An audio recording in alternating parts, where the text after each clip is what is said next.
Welcome to Kick 'em in the Head, where we are showcasing the pinnacle of amateur mixed martial arts, where skill meets spirit and champions are made. Get ready for the thrill of a lifetime as we bring you exclusive coverage of the MMASA National Championships. Welcome to the Kick 'em in the Head podcast. And as always, we have an absolutely amazing episode. Today, we're thrilled to welcome William Forge, a driving force in the MMA community, to discuss the awaited MMASA National Championships 2024. As the national head coach and KZN representative, William's leadership is instrumental in shaping the future of mixed martial arts in South Africa. With his involvement in the MMA Academy, William brings a wealth of experience and expertise to the table. Join us as we delve into William's coaching journey, his role in the MMA Academy, and the anticipation surrounding the upcoming national championships. William, welcome to the Kick 'em in the Head podcast. Yeah. Amazing. William, since we're here to talk about the nationals, I think tell us a bit more about your role in the nationals that are coming up in Durban between the 18th and 21st of April 2024, and exactly what's happening. All right. Yes. I'm fortunate to have a couple of roles. Obviously, having an academy in Durban, my own gym, I've got my own athletes competing. And then alongside Mandolino and Dallas Jacoby, I head up the KZN coaching team. So from that side, we're taking the provincial team there. And then on a national side from the MMASA board, I'm tasked with actually putting the nationals together this time. So there's a few different hats I'm wearing, from coach to organizer. But fortunately, I've done it a few times before, so I've got the experience and taken the knocks in the past. So it gets a bit easier every time. So yeah, as you said, our big event, our flagship event on the local MMA scene is our nationals, our national champs, where we get all the best athletes from around the country representing their provinces. We've got some provinces, obviously Western Cape's coming, Gauteng's bringing a massive team, KZN will be there, Eastern Cape, Northern Cape. So the provinces are sending their pick of athletes. To compete, you've got to be a South African citizen, so you've got to obviously hold a South African passport. It is because it is the South African nationals to, at the end of the day, select a team to represent the country, to achieve Protea colours and to represent us in international competition later this year. So it is a flagship event for us, and an opportunity for the best of the best to showcase, their skill sets against everyone in the country. So yeah, very excited. We've had it in Joburg the last couple of years, so to get it back in KZN, definitely something nice for the KZN athletes, not having to travel and spend a week up in Gauteng. And we're very excited. So, well, other than the fact that the altitude will play a difference for those who are at altitude, what else makes these nationals, or nationals in general, unique as compared to other MMA events and other MMA formats? Yeah, and I think that's an excellent question. So your normal MMA event promotion, and we've got wonderful promotions around the country. It's normally a fight night. You'll get there, you'll weigh in the morning. You get a bit of time to rehydrate, and then you compete that evening. And win or lose, you go home, you have a beer, drink, have a pizza, wake up the next day, sore, go to work. Nationals is different. It runs over 4 days. So we're looking at a system where you basically got 4 promotions consecutively, one after the other. So there's no simply going there, having one fight, and then going home. You literally, if you win your fight, which obviously every athlete hopes to do, you then have to go home and cut weight again, make weight the next day, compete again. If you win, do the same thing up to 4 times. So you could end up fighting, 4 times over 4 different days, which is massive. It's a whole mindset change for athletes who haven't done a tournament style before. Your entire way of competing has to change. You can't go in there and just throw everything, including a kitchen sink, in your first match and pick up injuries, because you're going to wake up the next day and compete again. So it's quite a cerebral way of doing it now. You've got to go in, and I wouldn't say you don't want to be fancy, but you want to go in and get the win without taking any damage. So that's something that we've had to learn over recent years, and it's something that from a national team, we've got to instill in our national team athletes, when they go overseas and they compete. And IMAC, it's the same format. It's even worse than IMAC. Well, when I say worse, you've got an extra day. It's 5 days, not 4 days. So it's a serious different mindset than your normal single fight night. The other thing with nationals is 99% of the time, you're not going to fight a teammate at a normal promotion. If I've got my gym and I've got two middleweights, I'm not going to match them up at a promotion. Obviously, my two athletes aren't going to fight each other. Nationals is different. You may end up fighting your teammate, not just your provincial teammate, but your actual club teammate if you guys make it through to the finals. From an organization point of view, we're never going to match the same province or the same gyms up in the first round. But if you end up working your way through to the final, you could have your two teammates, best mates, fighting in the final, to be honest with you, which is something you'll never see at a normal promotion. You're never going to have match your teammates up. And we've had that quite a few occasions now where we've had gyms with athletes picking up gold and silver. So it's an interesting dynamic. I think the next day, on that Monday, going to training and you've just beaten the snot out of your training partner. So yeah, it's nationals it really is a different game. It's very exciting, man.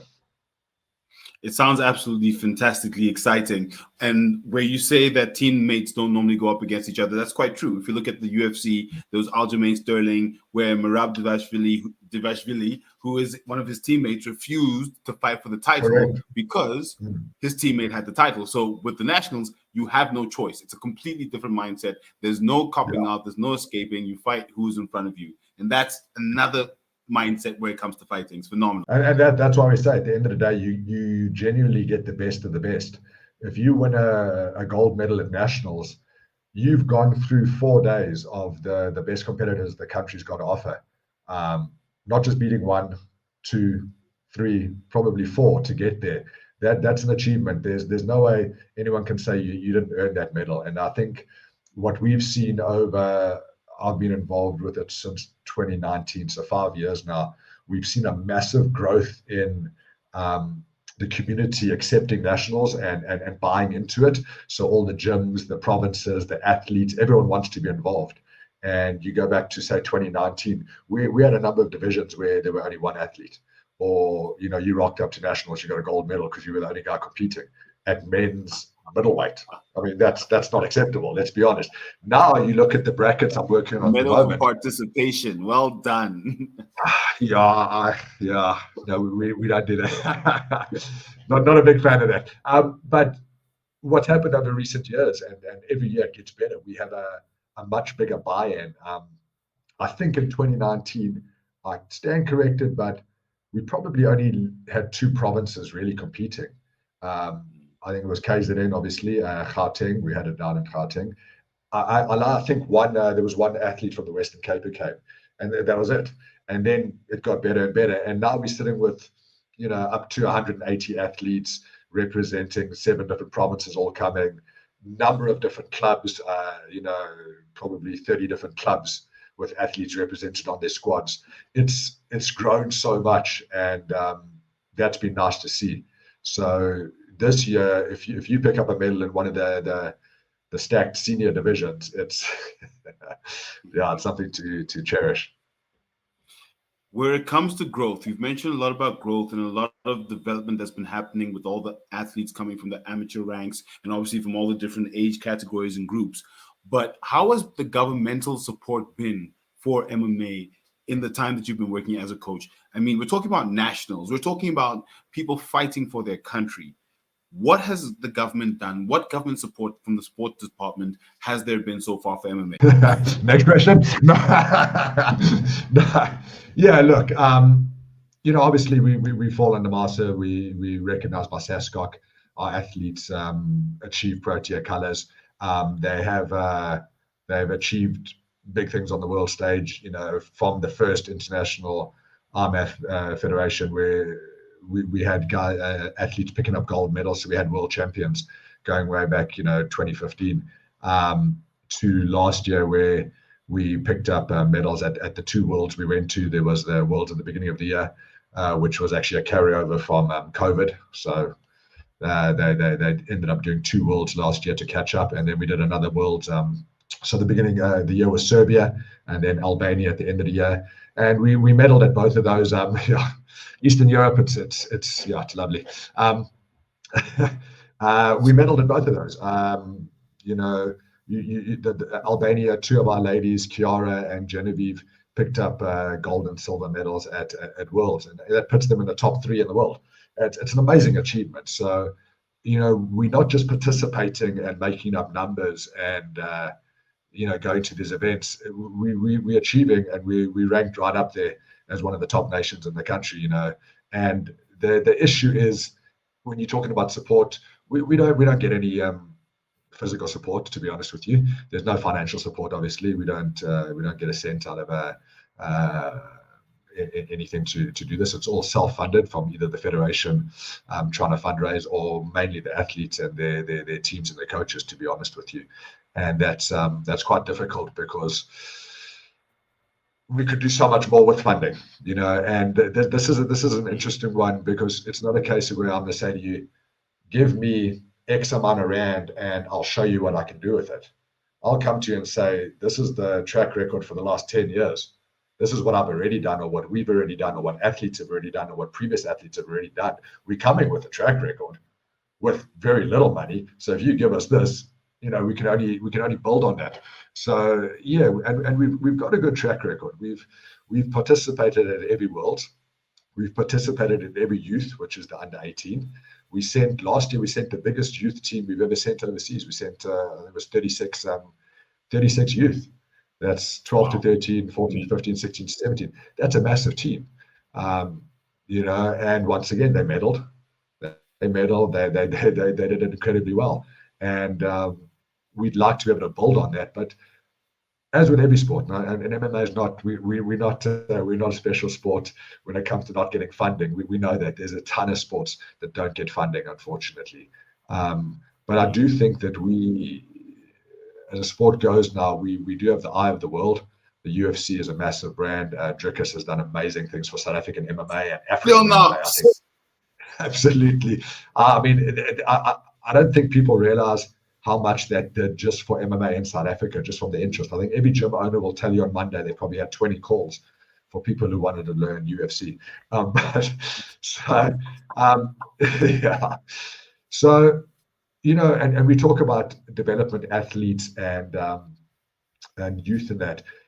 It's a big sport in South Africa, and if you look at the demographic of the teams that we're selecting and we're sending overseas, I can honestly say, with a lot of the teams, we're choosing the best athletes. And in the past, it would be the athletes. I'm not saying they weren't the best, but it would be athletes who could afford to go. And if you were number 1 in South Africa, but you didn't have the money, we'd ask number 2. Number 2, you don't have the money. Number 3, okay, number 3, you got the money. Cool, you're number 1 pick. And the last, probably since 2019, we've taken the best athletes who've qualified to go. So if you won a gold medal at SAs and you're the best athlete and you wanted to be on the team, you've pretty much had an opportunity to go to Worlds. A lot of that's been self-funded by those athletes. And in a lot of other cases, funding has been raised for athletes. There have been some athletes who've been fully funded who haven't had a cent. I mean, these are guys who historically have never left their province, who've never been on a plane. So the first time they ever got to fly was to fly overseas. So that's huge. I mean, yeah, it is. It actually gives me goosebumps when you think about it. And to be able to say you gave guys like an opportunity to go and compete, represent their country.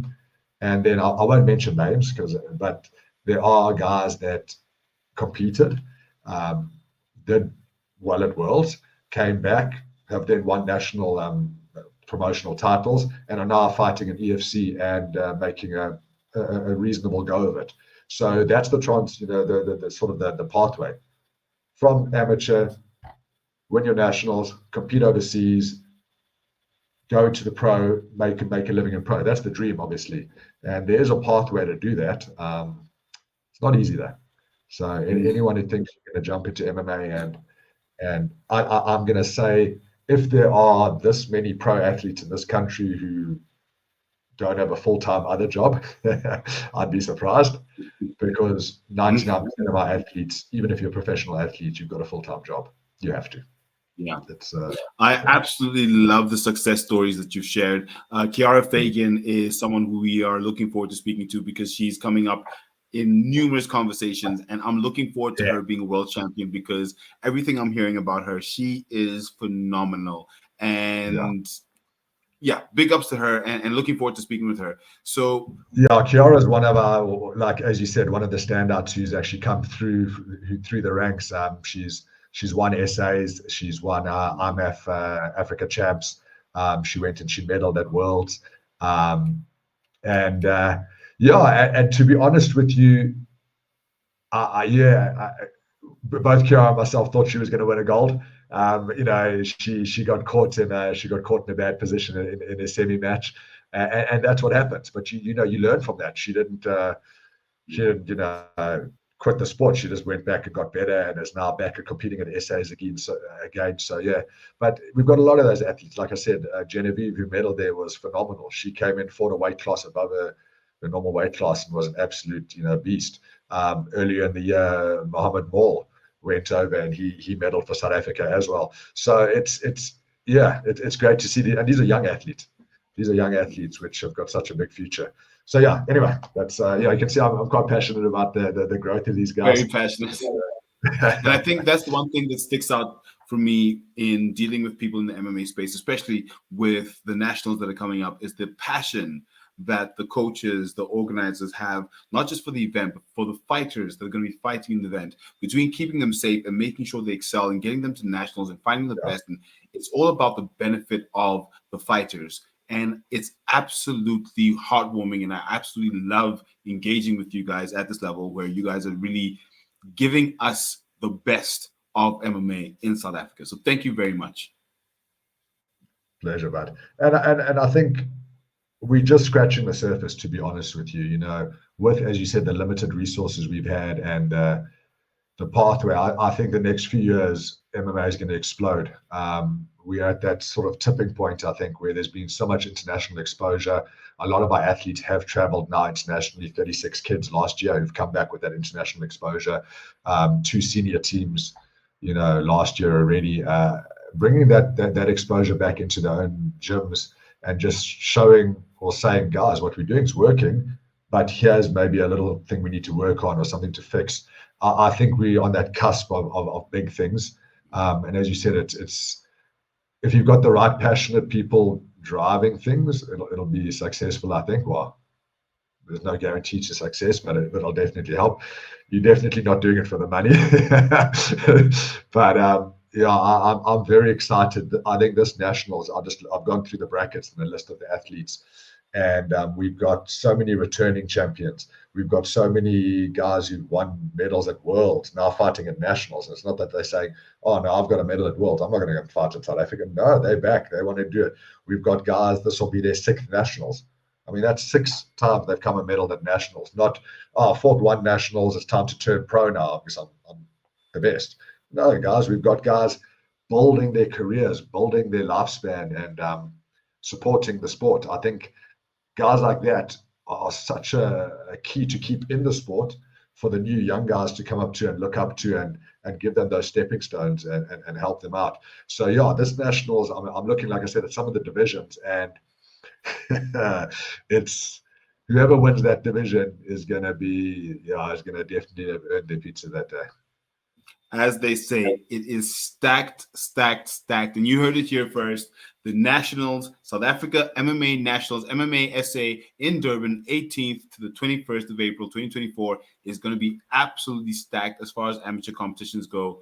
William, thank you so much for giving us your time. If anyone's interested in MMA and looking to find out more about the Nationals, where can they contact you? Where can they find you on the socials? William Mobiles on Instagram. Otherwise, my gym, Forge Mixed Martial Arts. Otherwise, telephone, guys, 082-929-9279. Drop me a WhatsApp. If you send a message through to the MMASA Facebook, it'll pop through on my side as well. I get those messages. So don't ask me how to become a UFC fighter. We get 50,000 of those messages every day, but we try and get back to them as much as possible. So you guys, most people should know where to get hold of me. If you've got any questions regarding nationals, your provincial coaches should help you. If not, you can reach out anytime, guys. Amazing. And to everyone listening, don't forget, on all platforms, as always, at HeadKickPod, do not forget to like, comment, and subscribe. William, so we've come to the end of this interview, and this is your first time, but there's a specific way we like to end our interviews. You know what that is? You ready? I think I do. It's kick him in the head. Let's go. Let's go. Thank you so much, William Awolza. I really appreciate the time, and look forward to seeing you at the SA Nationals. Look forward to seeing you. Thanks for the support from your side, guys. Really appreciate it. It's a pleasure. Cheers. Cheers, mate.